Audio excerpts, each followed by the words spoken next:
Hello students, today we are going to learn Social Science chapter number 7 Consumer in the Market। Market में consumer की कौन सी rights है, consumer को क्या क्या ध्यान रखना चाहिए, कौन सी प्रोडक्ट को खरीदने के लिए हमें कौन सी बाबत ध्यान रखनी चाहिए, इसके बारे में आज हम लर्न करेंगे। Consumer in the market, make a list at the difference of the different things available in your house and fill the table accordingly। आपको सबसे पहले क्या करना है, आपके घर में जो जो भी चीज़ यूज़ होती है वो चीज़ के नाम लिखने हैं और प्रोड्यूस्ड इन फार्म और फैक्ट्री, ये फार्म में प्रोड्यूस हो रहा है या फैक्ट्री में प्रोड्यूस हो रही है वो आपको लिखना है।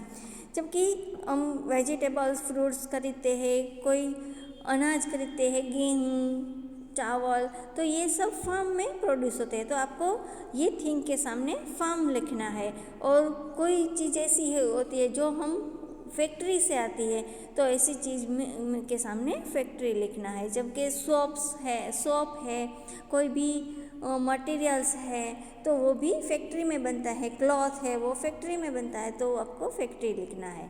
Where will you buy this things from and why, आपने वो जो थिंग्स है वो कहाँ से ली और क्यों ली है वो आपको लिखना है और टेबल बनाना है। Okay, now we purchase many things from different types of markets like shops in societies, then weekend markets, big shopping complexes and shopping malls। हम जो चीज़ हमारे घर में जो यूज़ करते हैं वो हम कहाँ से खरीदते हैं। Markets like shops in society में शॉप्स होती है वहाँ से, या तो वीकेंड मार्केट्स होती है, कहीं कहीं सैटरडे संडे को ही मार्केट्स खुलती है तो वहाँ से भी हम शॉपिंग करते हैं। बिग शॉपिंग कॉम्प्लेक्स है वहाँ से हम शॉपिंग करते हैं, एंड शॉपिंग मॉल में से। One has to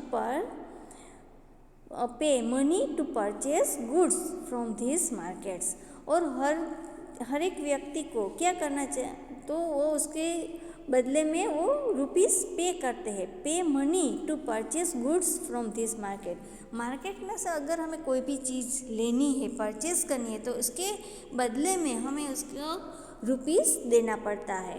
and the person who page and purchases a product is called a consumer, और जो व्यक्ति पैसे देकर पैसे के बदले में कोई प्रोडक्ट खरीदता है या तो कोई चीज़ खरीदता है तो ये पर्सन को क्या कहते हैं, कंज्यूमर। तो ये कंज्यूमर की डेफिनेशन है। Invariably it is observe that in spite of spending money consumers are not satisfied with the product they purchased or don't get the money's worth from the market.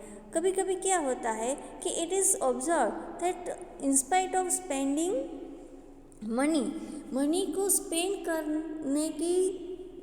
करते हैं फिर भी consumers are not satisfied, consumer है वो उससे product से satisfied नहीं होता है।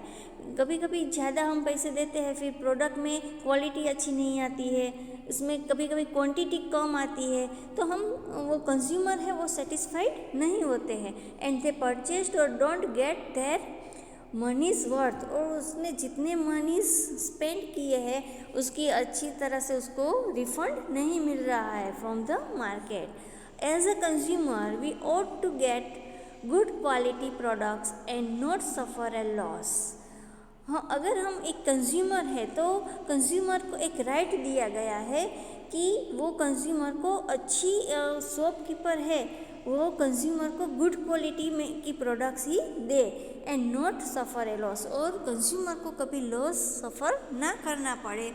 तो ऐसा राइट्स गवर्नमेंट ने एक कंज्यूमर को दिया है। For this, the government has sectioned particular symbols or marks for different products, और इसलिए गवर्नमेंट ने एक सिम्बल्स नक्की किए हैं, sections particular symbols और मार्क्स फॉर डिफरेंट प्रोडक्ट्स, और अलग अलग प्रोडक्ट्स के लिए अलग अलग मार्क्स या तो सिंबल्स है वो फिक्स किया है, वो डिसाइड किया है एंड टेस्ट बाय देम, और गवर्नमेंट ने ये प्रोडक्ट टेस्ट कर फिर ये मार्क देते हैं। अगर हम कोई भी चीज़ किचनवेयर में भी कोई भी चीज़ लेते हैं, इलेक्ट्रॉनिक्स आइटम होती है या तो इलेक्ट्रिक आइटम होती है, तो उसके ऊपर गवर्नमेंट का मार्क होना ज़रूरी है।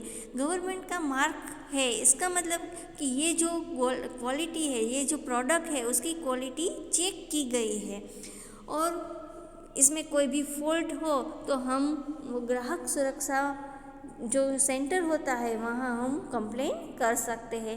तो सबसे पहले हम कोई भी चीज़ ले तो इसके ऊपर मार्क है कि नहीं वो हमें चेक करना चाहिए। इसमें फर्स्ट है एग मार्क।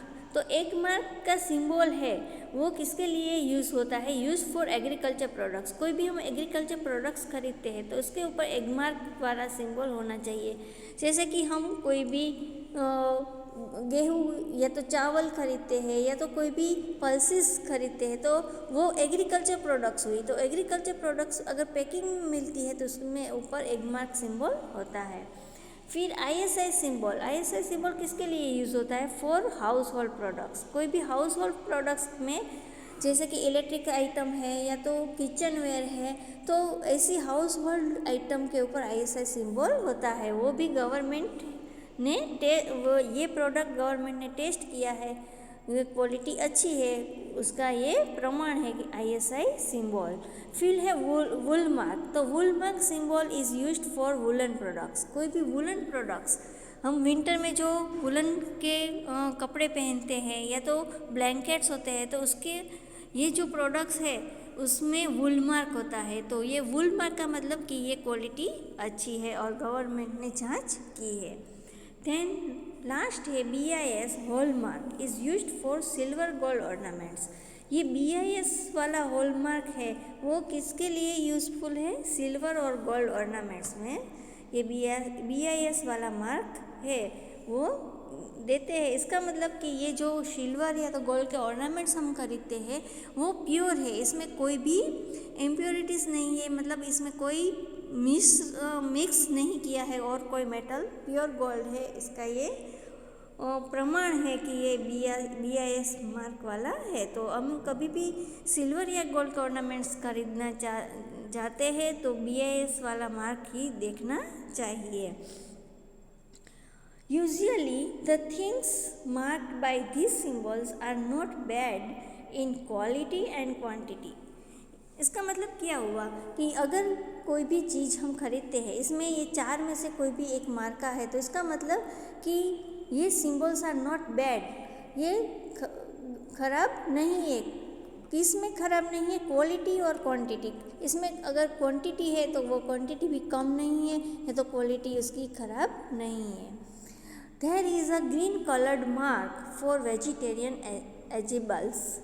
कोई भी वेजिटेरियन आइटम है, कोई भी फूड पैकेट्स है, तो इसमें वेजिटेरियन है कि नहीं वो देखने के लिए इसके ऊपर ऐसे डॉट्स होते हैं, या तो ग्रीन या तो रेड डॉट्स। अगर ग्रीन डॉट है तो इसका मतलब कि ये वेजिटेरियन है, और रेड डॉट है तो इसका मतलब ये नॉन वेजिटेरियन है। मोस्ट ऑफ वो केक के जो पैकेट्स आता है इसमें रेड और ग्रीन दोनों होते हैं। कोई केक का जो पैकेट है इसमें रेड होता है, तो इसका मतलब कि इसमें नॉन वेजिटेरियन आइटम डाली है, और कोई केक का पैकेट है इसमें ग्रीन होता है तो इसका मतलब कि ये वेजिटेरियन है।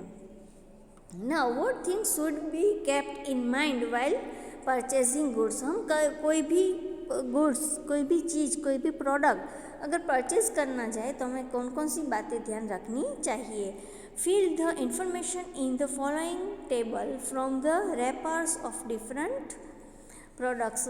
कोई भी अलग अलग प्रोडक्ट्स में उसका जो रैपर है उसके ऊपर अलग अलग वो इन्फॉर्मेशन दी हुई है। जैसे कि नेम ऑफ द प्रोडक्ट, ये प्रोडक्ट का नेम होता है। प्रिंटेड प्राइस, इसमें मैक्सिमम रिटेल प्राइस होती है कि उससे ज़्यादा प्राइस वो शॉपकीपर ना ले सके।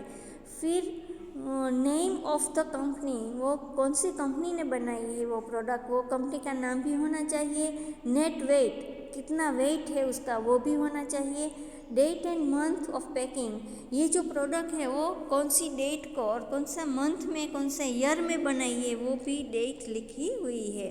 फिर एक्सपायरी डेट, तो मोस्ट ऑफ मेडिसिन्स है या तो फूड आइटम्स हो तो इसमें ये एक्सपायरी डेट खास हमें देखनी चाहिए, क्योंकि एक्सपायरी डेट के बाद के जो कोई भी प्रोडक्ट है तो हम वो शॉपकीपर को वापस दे सकते हैं कि ये एक्सपायरी डेट उसकी चली गई है, हम ये नहीं खरीद सकते। तो जब भी हम मेडिसिन्स लेने जाते हैं या तो कोई फूड आइटम्स लेने जाते हैं तो एक्सपायरी डेट हमें खास देखनी चाहिए। फिर सिंबल ऑफ एश्योरिटी, ये जो 4 सिंबल्स हमने ऊपर देखे एश्योरिटी के सिंबल्स, वो भी हमें देखना चाहिए कि ये सिंबल्स है वो इसमें है कि नहीं। फिर वेयर इज़ इट यूज्ड, और वो कहाँ पे यूज़ होती है वो भी हमें देखनी चाहिए। इसका मतलब कि अगर हम कोई भी प्रोडक्ट या तो कोई भी चीज़ खरीदते हैं तो ये सारी बातें हमें अच्छी तरह से देख लेनी चाहिए। Now think, why do need to think of the details mentioned in the table while purchasing a product? हमें क्यों ऐसा सब कुछ देखना चाहिए, ये इन्फॉर्मेशन रखने की हमें क्या ज़रूरत है। And in what ways are consumers dissatisfied with shopkeepers, और कौन से ऐसे वेज है जिसमें जो कंज्यूमर्स है वो शॉपकीपर से डिससेटिस्फाइड होते हैं, तो इसके बारे में हम लर्न करते हैं। जागो ग्राहक जागो, व्हाट डज द वर्ड जागो मीन्स, ये जो सूत्र है जागो ग्राहक जागो, इसमें जागो का मतलब क्या है? जागो मतलब अवेयर था। इसके बारे में हमें अवेयर होना चाहिए कि हमारे पास भी कंज्यूमर के पास भी कुछ राइट्स है। शॉपकीपर ने अगर हमें कोई ऐसी प्रोडक्ट दे दी जिसमें कुछ भी फॉल्ट है या तो कुछ डिफेक्टेड आइटम है तो हम उसके सामने कंप्लेंट कर सकते हैं और रिफ़ंड ले सकते हैं। तो इसका मतलब कि हमारे राइट्स के बारे में हमें अवेयर होना चाहिए। What are your responsibility as a consumer, as a consumer हमारे ऊपर कितनी रिस्पॉन्सिबिलिटी है। अगर हम कोई भी प्रोडक्ट खरीदते हैं और इसका बिल हम नहीं मांगते हैं तो वो भी हमारे है वो खतरे में हो सकता है, क्योंकि अगर हम बिल लेंगे तो अगर प्रोडक्ट में कोई फॉल्ट आया तो हम बिल दिखाकर उसको बता सकते हैं कि ये प्रोडक्ट हमने ये और ये शॉप में से ली है। तो हमारी भी कुछ रिस्पॉन्सिबिलिटी बनती है कि हम एज अ ग्राहक हमारे राइट्स को देखें और जानें। अब कौन कौन से राइट्स है वो हम देखते हैं। Rights are given to consumers so that he or she gets his or her money's worth while purchasing a product. Rights are given to consumers को ऐसे राइट्स दिए हैं कि कोई भी कंज्यूमर है वो प्रोडक्ट के साथ में कितने कीमत है वो उसको जान सके, or her money's worth while purchasing a product. कोई भी प्रोडक्ट परचेज करते हैं तो उसका मनीज है वो उसकी कितनी वैल्यू है और इसके बदले में उसकी कौन सी प्रोडक्ट उसको मिल रही है वो उसको मिलना चाहिए।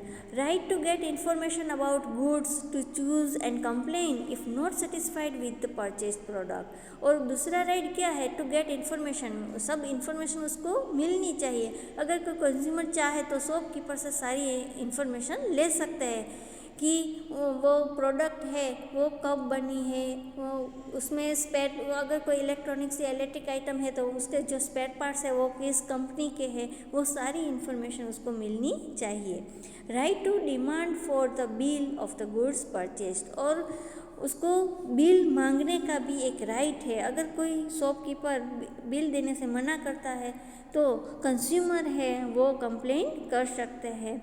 और कैसे कर सकते हैं और क्यों करना चाहिए ये हम नेक्स्ट वीडियो में लर्न करेंगे।